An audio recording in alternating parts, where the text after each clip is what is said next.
हरे कृष्णा। आप सभी का स्वागत है आचार्य सीरीज में। मैं हूं श्री चैतन्य चंद्र दास। आज हम एक लीला देखेंगे, छोटी सी लीला अभिराम ठाकुर की। ये अभिराम ठाकुर कौन थे? अभिराम ठाकुर कृष्ण लीला में श्रीदामा थे, जो राधा रानी के भाई श्रीदामा। और श्रीदामा और कृष्ण में बहुत ही घनिष्ठ संबंध था। कभी कभी वो रेसलिंग करते थे, फाइटिंग करते थे और श्रीदामा हमेशा जीतते थे। तो ऐसे जो श्रीदामा कृष्ण लीला में वो चैतन्य महाप्रभु के समय आए थे अभिराम ठाकुर बनके। तो ये अभिराम ठाकुर जो थे ये बहुत बड़े अवधूत थे, बहुत बड़े भक्त थे। और उनके विशेषता ये थी कि उनके पास एक जय मंगल करके एक चाबुक था।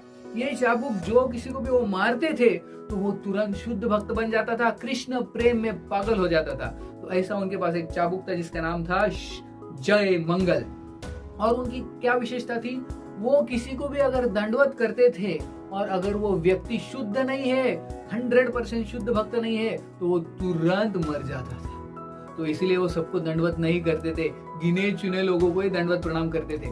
और तीसरी विशेषता क्या थी अभिराम ठाकुर की?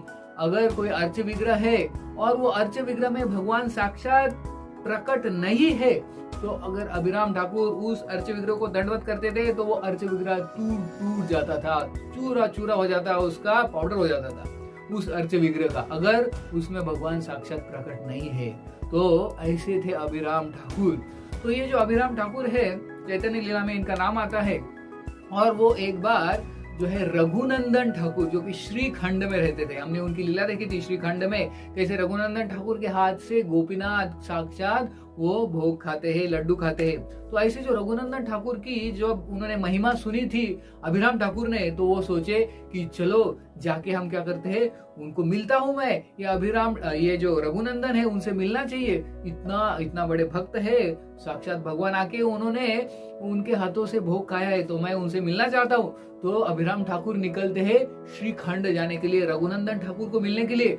लेकिन ये जब न्यूज श्रीखंड वासियों को पता चलती है और उनके पिताजी जो मुकुंद है उनको पता चलती है, तो वो डर जाते, बाप रे अभिराम ठाकुर आने वाले और उन्होंने अगर मेरे बेटे को दंडवत प्रणाम किया, मेरा बेटा तो इतना छोटा है, वो तो मर जाएगा, वो थोड़ी शुद्ध भक्त है, बाप रे, वो बहुत डर जाते। तो अभिराम ठाकुर आने से पहले वो क्या करते हैं, अपने बेटे को रघुनंदन को कहीं तो छुपा देते हैं, दूसरे घर में छुपा देते हैं। तो जब अभिराम ठाकुर आते हैं उनके घर में, बोलते हैं कि रघुनंदन कहाँ है, उनसे मिलना है मुझे। तो मुकुंद बोलते हैं वो घर पे नहीं है, दूसरे जगह पे गए हैं, आप अभी कृपया करके चले जाओ। तो बोलते हैं ठीक है, नो प्रॉब्लम, मैं रुकता हूँ। तो बाहर जाके पेड़ के नीचे रुकते हैं, बहुत देर इंतजार करते हैं। और बाद में जब रघुनंदन को पता चलता है कि अभिराम ठाकुर जो भगवान के बड़े पार्षद है उनसे मिलने आए, तो वो खुद घर के बाहर आ जाते और जाते हैं दौड़ते अभिराम ठाकुर को मिलने के लिए। और उधर से अभिराम ठाकुर देखते हैं रघुनंदन आ रहे, भागते, तो ये भी भागते जाते और दोनों नजदीक आते हैं ऐसे और एक दूसरे को दंडवत करते हैं। और सब लोग देखते हैं, मुकुंद देखते हैं, माय गॉड अभी क्या होगा, सभी लोग देख रहे हैं। जब वो दंडवत करते हैं और दोनों उठते हैं, रघुनंदन को कुछ नहीं होता क्योंकि वो रघुनंदन शुद्ध भक्त होते, 100% प्योर होते। और फिर दोनों एक दूसरे को आलिंगन करते हैं, दोनों नाचने लगते हैं। तो रघुनंदन क्योंकि शुद्ध भक्त होते हैं, उनको कुछ होता नहीं है। फिर मुकुंद जो है उनके पिताजी, उनके सांस में सांस आई, जान में जान आ गई। ऐसे फिर अभिराम ठाकुर क्या करते हैं, एक बार दूसरे जगह जाते, खरदा में नित्यानंद प्रभु साक्षात वहां पे रहते थे। और नित्यानंद प्रभु को जब पहला बच्चा होता है, बेटा होता है, तो अभिराम ठाकुर सोचते हैं अरे नित्यानंद प्रभु का बेटा है, वो तो शुद्ध होगा ही, तो मैं जाके उनको दंडवत करता हूँ। तो नित्यानंद प्रभु डर जाते, अरे अभिराम ठाकुर आ रहे, बाप रे अभी क्या होगा। तो नित्यानंद प्रभु और उनकी जो पत्नी जानवा देवी, उनका जो पहला बेटा होता है, तो तब अभिराम ठाकुर तुरंत उनके घर पे आते हैं और उस बेटे को दंडवत प्रणाम करते हैं। जैसे ही दंडवत प्रणाम करते हैं, क्या होता है, नित्यानंद प्रभु का पहला बेटा मर जाता है। जानवा देवी को कितना बुरा लगता है, मेरा बेटा मर गया। तो बेटा तो है, नित्यानंद प्रभु का बेटा है, लेकिन शुद्ध नहीं था, इसलिए मर गया। तो ऐसे फिर दूसरा बेटा होता है, तो अभिराम ठाकुर फिर से मिलने के लिए आते और फिर से उनको दंडवत करते, दूसरे बेटे को, नित्यानंद प्रभु और जानवा देवी का दूसरा बेटा, उसको दंडवत करते, वो भी मर जाता है। ऐसे 6 बेटे होते हैं, उनके 6 बेटे की 6 बेटे मर जाते हैं क्योंकि अभिराम ठाकुर उनको दंडवत करते हैं, वो बेटे शुद्ध नहीं होते, इसलिए उनका मृत्यु होता है। तो नित्यानंद प्रभु और जानवा देवी उनको काफी दुख होता है। उसके बाद अभिराम ठाकुर उनके घर पे जाते नहीं।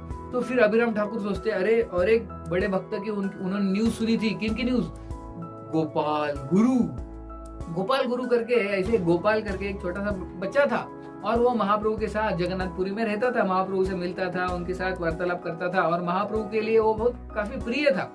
तो ऐसे ये गोपाल जो है काफी उसकी चर्चा थी कि महाप्रभु के साथ रहता है और बहुत ही सुंदर बालक है, बहुत ही उसमें भक्ति है। तो अभिराम ठाकुर सोचते चलो इसको भी टेस्ट करते हैं, मैं जाके उनको दंडवत करता हूँ।